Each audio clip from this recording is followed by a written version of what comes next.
Reach us at hello@motherofacts.com and on social media. We're a lot on Instagram at motheroffact app and also on LinkedIn.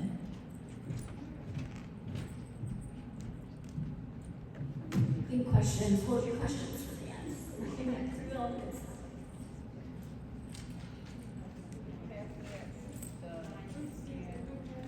Oh, there was a scan? What is it that you need? We'll share it back.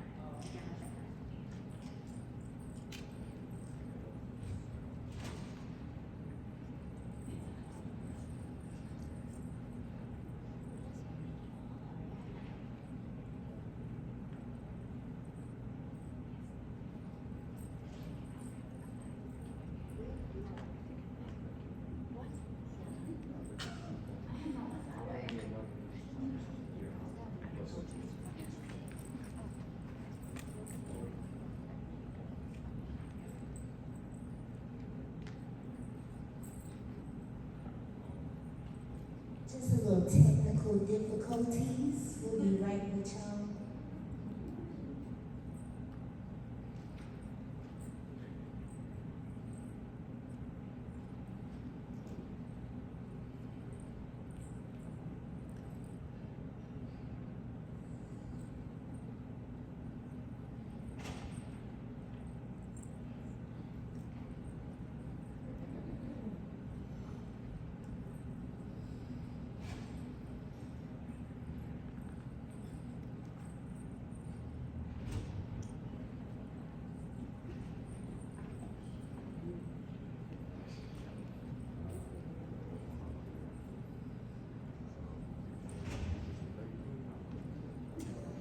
That's all I can do right now until I get you another one. Minute on mental health, and you giving me stress. You're stressing me. But he's doing the best he can, so we appreciate him. Yes, and we want to give him a round of applause for all that he is doing today, holding it down. I will do my part because you are doing yours. How y'all doing today? Amazing. Well, I am so grateful to have the opportunity to be on this stage and to bring this session on home. The name of my presentation is Balancetopia, Preventing Depression via Gut-Brain Health. And my name is Nashua Walden. I'm currently a PhD candidate at Washington University in St. Louis School of Medicine, and also a TL1 pre-doctoral clinical research trainee.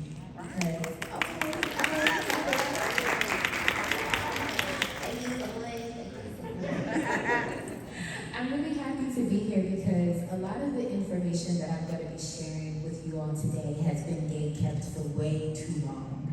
There has been a tremendous amount of research on the advancement of diet therapy in populations such as those impacted by dementia, Alzheimer's, and major depressive disorder. And when I came across this research, I said, what about postpartum depression? Like, isn't postpartum depression a form of major depressive disorder? And the NIH said, you know what, Nashua, you are right. We should give you some money to figure it out. And so I took it. And so this presentation is going to be the preliminary research that I was able to gather in order to bring those funds on in, and at the end of the presentation, we're going to absolutely talk about next steps. And so I'm telling him that I'm clicking, but he's not in his position, sir. I thought this was teamwork. We supposed to, okay, thank you so much. So we're going to talk about postpartum depression as well as some other mood and anxiety disorders. We're going to talk about that gut-brain connection and what the pathology of postpartum depression actually is, because a lot of times we talk about risk, but we don't talk about how those risks have the opportunity to ruminate in our bodies and actually create disease. So we're going to talk about that. I'm going to give you all some information about foods that you can eat, not just foods that you can restrict, because I don't know about y'all, but I don't want to know what not to eat. I want to know what I can eat a lot, because that's what I do. And then we're going to conclude with a list of foods that you can just be mindful of as foods that are not only nourishing your body, but also nourishing your mind. So let's go ahead and get started just with a general thank you to my mama, who I am recording this session for, which is why we're parked up over there.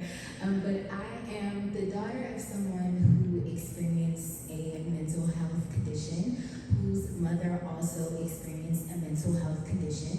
And when I decided that I wanted to, at some point in life, become a mother, I became obsessed with the idea of how to be able to prevent the depression that I face every single day. And so while there may be some folks in the room who experience mental illness, and there may be others who don't know life with that condition, my hope is that the information that you all receive today provides you with some information and context about how to create more ease in motherhood. And while I have not been granted the blessing to birth any children yet, my prayer is that the work that I do allows me to increase my mental capacity to be able to do so. And so, I'm gonna be real tender with y'all today. So, there is a quite distinction between what mental wellness looks like and then what mental disease looks like. And a lot of times when we think about mental health, we think about emotions, but mental health also involves our social relationships. It involves how we think and how we experience life. And when you're not able to experience wellness in your social interactions, in your thinking, in your belief systems, often it is tied to some form of disease. And so the most common mental health conditions are listed here to my left. The first being depression, and immediately after there are anxiety disorders, which can fall under generalized anxiety disorder, panic disorder, OCD, birth-related PTSD, bipolar disorder, as well as postpartum psychosis.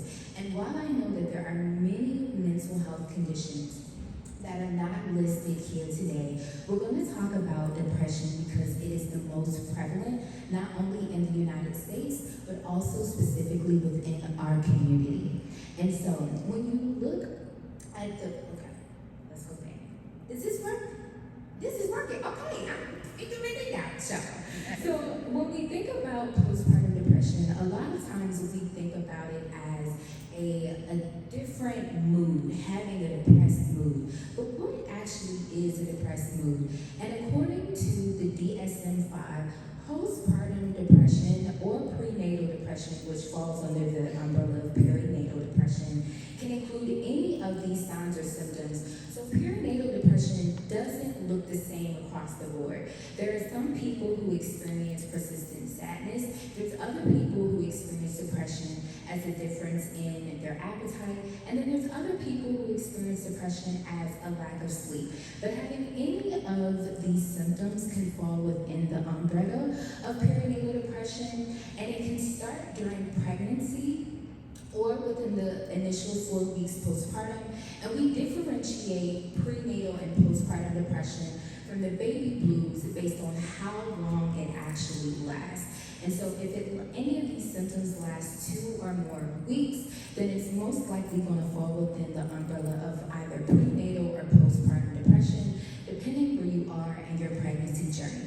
So when we look at the prevalence of prenatal depression, we know that it impacts about 7% of the general population. But within Black Americans specifically, and this includes both immigrant, non-immigrant folks, Hispanic and non-Hispanic folks, about 1 in 2 Black Americans will experience some form of prenatal depressive symptom during their pregnancy. But then when we look at postpartum depression, it seems to be still steady during the postpartum period, meaning that if you're likely to experience depressive symptoms during pregnancy, you're also likely to experience depressive symptoms during postpartum. But oftentimes when we think about depressive symptoms and we think about why it impacts Black Americans, we talk about risk factors, we talk about social factors, we talk about Is your man at the house? Are you sleeping? Do you have a job? What does your income look like? But my research allows me to go a little bit deeper, literally underneath the skin, to understand how the lived experiences of Black people have the capacity to literally change how our brains work. So when we think about the pathology of both prenatal and postpartum depression, there's 5 distinct pathways. And those include both human psychology, sociology, obstetrics, biology, as well as the environment. And so human psychology can include a variety of different factors, including whether or not there is a family history of psychiatric disorders, as well as if you have a personal history of depressive symptoms. And that personal history doesn't have to be limited to major depressive disorder. It can also include if you experience PMS during your menstrual cycle. Human psychology also considers negative attitudes towards the infants as a pathway to postpartum and prenatal depression, as well as reluctance of infant sex, which is why these gender reveals trigger me to know it. But that's not what we're talking about today. So moving on. An additional pathway of prenatal and postpartum depression is also sociology. So if you experience pregnancy at a younger age, the research defines before the age of 25, that is also a physiological pathway to perinatal depressive symptoms, as well as having limited knowledge of what's happening to your body and how to take care of your baby and how to be a parent, as well as lack of social support on how to transition into parenthood, and having any type of history of domestic, sexual, and or substance abuse. An additional pathway of postpartum depression, which we do not talk about enough, is also experiencing trauma during pregnancy or postpartum. So if you are diagnosed with some type of prenatal disorder, this can contribute to depressive symptoms, having hospitalization during pregnancy, as well as specific traumatic events during childbirth. And as a doula, I have witnessed far too many traumatic events during childbirth that definitely predispose to postpartum depression, and so that is also considered a pathway. In addition to some of the more commonly described pathways to prenatal and postpartum depression are also the biological pathways, right? So biologically, we experience a rapid drop in estradiol and progesterone following delivery, and in the same way that the change in our hormones can predispose premenstrual symptoms, it can also predispose prenatal and postpartum depression. Having elevated cortisol levels, which is the hormone that indicates stress, can also indicate perinatal depressive symptoms. Having low levels of oxytocin and prolactin are also attached to prenatal and postpartum depression, which is why we often see that folks who experience difficulty with producing breast milk are also more likely to experience postpartum depression, as well as having an imbalance of anti-inflammatory and pro-inflammatory markers. And even more than the lack of focus that we have on the biological pathway is the environmental pathway, which is why we're here today. Having poor eating habits as well as nutrient deficiencies, decreased physical activity and exercise, and lack of sleep are all tied to depressive symptoms.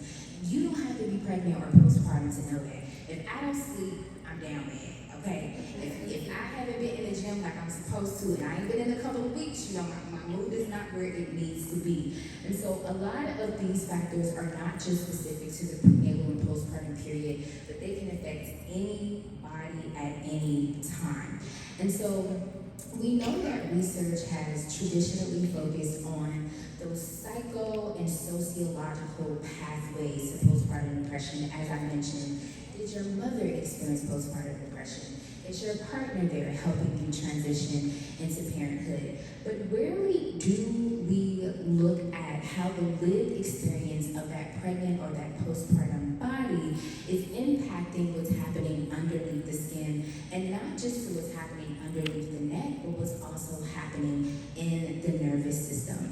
And so this is an alternative framework to be able to describe how postpartum and prenatal depression has the capacity to literally impact controlled by the dysregulated nervous system. And if you have a nervous system that is experiencing some type of dysregulation because of your interactions with your parents, or your interactions with your partner, or your interactions with your baby, that can put you in a chronic flight or fight. And having that type of chronic flight or fight response is also going to be inflammatory. And so the interaction of having these factors, having the dysregulation, putting your body in chronic fight or flight can cause inflammation in the brain that will predispose to postpartum depression. And while human psychology, sociology, obstetrics, and biology might not be modifiable, the environment certainly is. But then when we think about the factors that are modifiable, it's unlikely after having a cesarean section that you're about to be in the gym. And it's also unlikely that after having a newborn that you can get 8 to 9 hours of sleep every night. And so my research focuses on food and nutrition because it's a clearly indicated factor as something that can reduce our risk of prenatal and postpartum depression. And it's also something that's modifiable during both the prenatal and postpartum periods. And so based on previous research on the nutrients that are anti-inflammatory, as well as previously evidence to reduce the risk of prenatal and postpartum depression, are the list of nutrients that we have here. So when we think about B vitamins, often they are tied to the brain, so you might be more familiar with the alphabet soup of B1 to B12. But vitamin A, vitamin D, as well as trace minerals, iron and selenium, and omega-3s are also directly tied to the pathway of postpartum depression, meaning that by being intentional about our consumption of these nutrients, we can also be intentional about the prevention as well as the remission of prenatal and postpartum depression. So what do these nutrients actually do? Because oftentimes when we think about our vitamins and our minerals, a lot of us do multivitamins. A lot of us are consuming these pills and expecting them to do what they do, but what actually do they do? So when we think about vitamin A, we know based on previous research that not consuming enough is actually tied to reduced capacity for human learning and cognition. And so having a difficult time remembering when things happen or relating them to particular people or particular events has been linked to deficiencies in vitamin A. We also know that difficulty remembering is also tied to deficiencies in vitamin B1. And in addition to difficulty remembering, there can be a loss of interest and increase in irritability tied to that as well.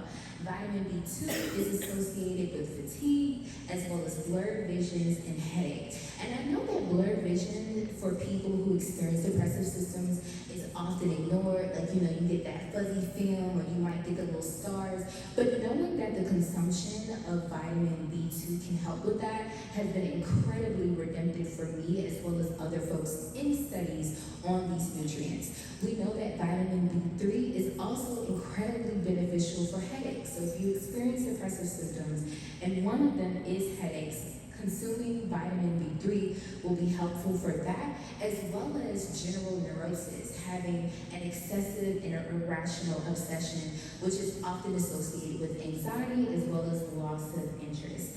Malice is something as a general unfelt willing. So you're walking through the road and you feel like something's wrong and you don't really know what's wrong. That nutrient is tied to deficiencies in vitamin B5, and so you can literally start to feel well just by consuming more of that nutrient. And it also helps you not just physically feel better, but it also will affect your personality as well. Improving vitamin B6 consumption is also associated with reductions in paranoia, suicidal ideation, aggression, fatigue, and lack of interest. And similarly with vitamin B9 and vitamin B12, consuming those nutrients are also associated with reductions in psychotic disturbances and memory loss. Vitamin D is super important if you're experiencing insomnia or hyperinsomnia as a depressive symptom. And we also know that iron is not only important so that you don't walk around the world feeling cold all the time like I do. I'm just go ahead and point to myself, it's me.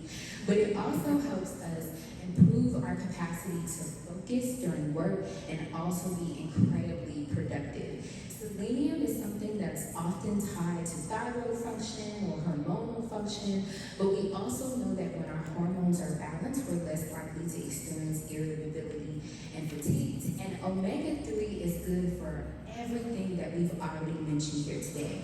So in addition to telling you why these nutrients are important, I'm gonna also tell you what you can eat to be able to consume these nutrients, right? So from an unprocessed, minimally processed perspective, but also one that is culturally specific, there are so many foods that are within the African American diet that are beneficial for both our physical and our mental health. And by consuming a single serving of any of the foods that I have listed here, you're also consuming nutrients that are incredibly beneficial to your mental health. And let me tell you, when I realized that like sweet potato pie would help me with my focus, it was getting more pleased. Yes. Why do we just eat this on holidays? I eat this every day. I also loved learning that like sunflower seeds were really beneficial for the majority of nutrients that we see here, for B3, B5, B6, B9. You telling me I can go to the Gas Mart and give you a little pack of sunflower seeds and I'm helping my mental health? No problem whatsoever. We also know that in addition to nuts and seeds, as well as fruits and vegetables, that food from the sea is also incredibly beneficial to our mental health. And these are foods that we're already very accustomed to. Tuna salad, need that. Tuna croquettes, love that as well. And then there's also some additional fish that we might consume less often, but are also quite affordable and come in canned options as well, like salmon and mackerel. And so when we think about a general list of foods that we can consume in large amounts that are healthy for us, that are anti-inflammatory, reducing that dysregulation in our brains, and also associated with improved mood and reductions in both prenatal and postpartum depression. This is the list, y'all. And this is incredibly accessible, it's incredibly culturally acceptable, and it is my desire to be able to create more opportunities for people to know that what you need to do for your mental health is as simple as making intentional eating decisions. And so the next steps for me is to be able to evaluate how the consumption of these foods associate with differences in depression outcomes in Black Americans. And I'm literally, after this session, meeting with Marsha Dimes to be able to propose this work. So pray for me, y'all.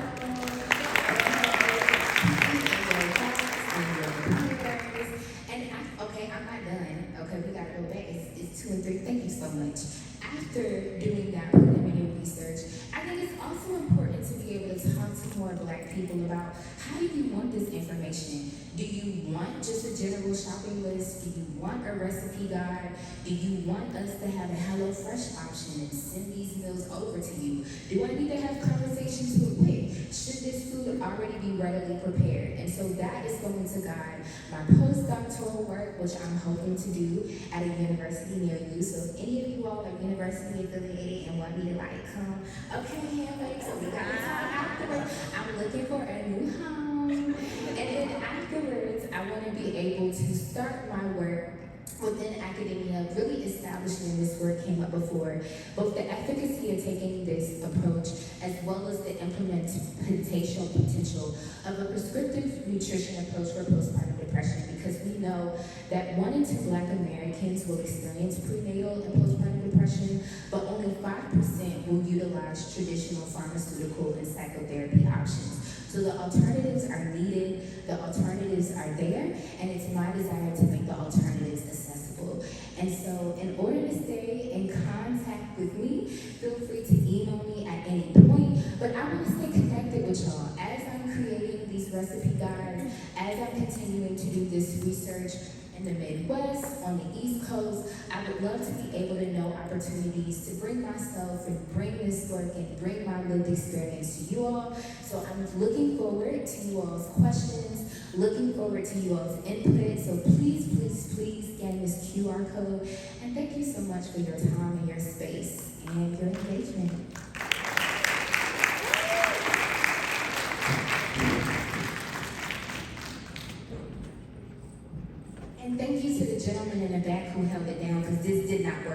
time, but he kept us tracking on the money. Thank you.